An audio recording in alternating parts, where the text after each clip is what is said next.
Good afternoon, Police Force. This is a hell of a video because I've talked a lot about the past and I've talked a lot about the goals, and there's been some massive changes this month with regards to growth, etc. So this video is Benridge Woolworks Christmas present to tell you all where we are now. And I'm going to start with the machinery. So because without the machinery, we're nothing. Machinery wise, we've got two wonderful carders. The old mill is coming back into action because when we had growing room, the new mill sort of did everything, but that new mill is really busy now and there's scope to keep growing. So the old mill is coming back into action with a better quality card and more speed and a more efficient system. We've got a micro and a macro scour route for wools. So there's definitely two wool routes in the processing. The machinery is actually at a point now where I'm really happy with it. It's very simple, it's streamlined, the system is almost fully mechanized. There's a little bit of tweaking to do with the drying, but that'll sort itself as we go along. The team got new members joining the team, people that I'm very patient with team members because this is more than a job. It's the want to deliver your skill set. To bring back UK wool, and that has to be a very from a very active, proactive big route. It's more than just a job, definitely. And there's a vast skill set currently here now that ranges from crafting, dyeing, all open-minded, processing, admin, organising. It's a full complete set with commercial experience, new inspiration from art and craft, and also farming. So it's big. It's a really lovely team behind me, and that counts for everything.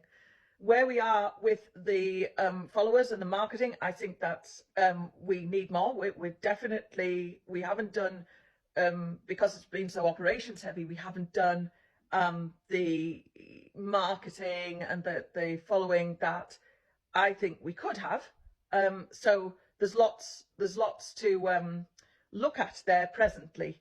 And one of the biggest areas is actually where we position ourselves in the market.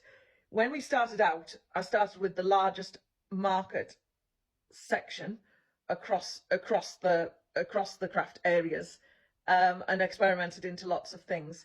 Now we definitely know where we are in the marketplace, but I'm not going to allow that to be defining us in any way, or too much, not too much. It can't fix us. Everything is changeable. Nothing can fix us to it. But I have to say that we're definitely less waste, because now a waste business is, we're supplying a waste business is right underway. They are viable. Our waistlines are no longer that viable given the greedy shipping rates that's out now, and the time it takes to pack up waste to sell. So that's an inefficiency that's now converted to a major efficiency and a big growth in UK wool. So we're sort of less about the waste now, and we start with the craft area. So there's a quality line, there's a quality level, and we're defining in the craft areas. Again, we did a lot of retail stuff, and I'm still going to go on to those. I'm still going to do retail stuff, handmade, beautiful sort of retail looking items, but not sort of selling to lots and lots of houses and running a shop or running an exhibition stand. I'm not saying never say never. I still might delve into it, because when I do, it spikes the inspiration in the marketplace, because we always come up with beautiful things with new ideas and just a lovely modern outlook that hasn't been done before. And that's why I love, doing videos for Yarn to Knitwear, for example, and sharing inspiration, because, whatever happens at retail, the demand draws up from the wholesale, and that's where we are. We're like wholesale craft producers.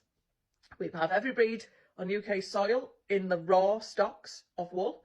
Then we scour it if needs be, then we card it if needs be. And, for the work that we've absolutely loved doing for the film studios, for homes that actually want us personally to do the work, we've loved doing that. We've absolutely loved doing that. So we can't cut that out. I was going to walk away from yarn. I was even going to walk away from yarn, but yarn wants us. Yarn definitely has us here to stay, because I've got a fantastic hand spinning team. I've altered a lot of things to bring the lead times back down again. Looking at the past videos, there's challenges been there, but I've actually sealed it again with shorter lead times again. And you'll have to wait for the next video of Christmas future going forwards. But at present, that's where we're sort of staying. We've taken on sea freight. We've taken on our largest ever order at 360 kilograms to go sea freight, all vacuum packed down to door Australia. I just think that is an amazing present achievement. That order is underway. I cannot wait to show you it. Again, massive area of wholesale craft, helping animal welfare. There's just no better feeling. With regards to the sort of order size, there's no limit on orders. If we say had an order above like 500 kg or a ton, then what we do is we'd just do a time frame, because that is over our capacity. We would stage it. We'd just break it down and we'd stage it going forward sensibly. But we do know that, that 360 kilos of carded, that is bringing us up to present capacity. But we'll review that straight away. It's in another video, Christmas Future. And the 100-gram lots, still micro amounts. Again, it's got its own little production line. 100 grams, 50 grams, sample packs. They are absolutely fantastic, because the micro sales and micro orders is exactly where people learn. You can't order macro unless you know what you're doing, unless you know what you're looking for. So all these samples, all these 100-gram bits, we process to order. That's the main thing that we do. That is not going to change. We hold all the raw wool. It takes a little bit longer, yes, but it's contamination risk lower. If we've never had a contamination, but just in case, it's a lot easier to isolate raw stocks than it is processed stocks. So that's it. And if we can't pre-process everything and allow the choice. So the micro sales are some of the most important sales we'll ever do. We learned everything we know by doing micro trials. We trialed every breed on UK soil with 100 grams per breed and learned all about them. We took notes, we took mental notes, we categorized them. And that's what I'm going to give to you over the next couple of days. Benridge Woolworks Christmas present. I'm going to give you the high flying wools, why that is, the middle wools that need a bit of help, and a bit of a growth strategy with them, and the wools that really don't sell and they need some serious help to get into the marketplace. That is Benridge Woolworks Christmas present, and it's a fantastic stage to properly bed down the business. But like I say, it's all with an open mind. Nothing is set in concrete. There's a great big growth mindset there all the time.